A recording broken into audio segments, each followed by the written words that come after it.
R. Kelly appelle Donald Trump à l'aide. Ça aurait pu être une blague, mais ça ne l'est pas. L'affaire R. Kelly est relancée aux États-Unis. Depuis quasiment une semaine, ses avocats ont prévenu que la vie du chanteur était en danger et demandent au président des États-Unis d'intervenir afin de le libérer ou alors de commuer sa peine.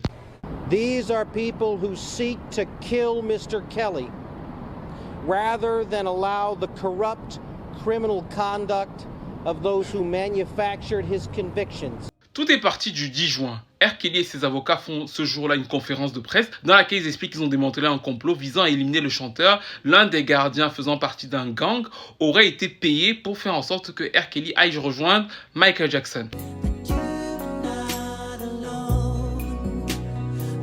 L'accusation était suffisamment grave pour faire en sorte que la prison décide de mettre R. Kelly en isolement, loin de tous les autres prisonniers, de certains gardiens, afin effectivement qu'on ne lui fasse pas rejoindre Michael Jackson. Problématique, c'est que c'est justement en isolement que R. Kelly a une surdose de médicaments prescrits. On lui a mal administré ces médicaments. Il est tombé dans les pommes. On a dû l'amener à l'hôpital d'urgence. Il y a fait 2 jours. Et on a découvert qu'il y avait des caillots sanguins dans ses jambes et dans ses poumons qui nécessitaient une intervention chirurgicale. C'est donc sur cette base-là que ses avocats demandent qu'on le libère. Ils estiment qu'il est en danger en prison, que ce qui lui a été fait aurait été fait de manière intentionnelle. Donc en fait, on a vraiment attenté à sa vie. Partant de là, ils veulent, et il y aura une audience pour savoir si R. Kelly, qui purge, je vous le rappelle, une peine de 30 ans de prison, aura plutôt la prison à domicile que de rester dans une prison commune.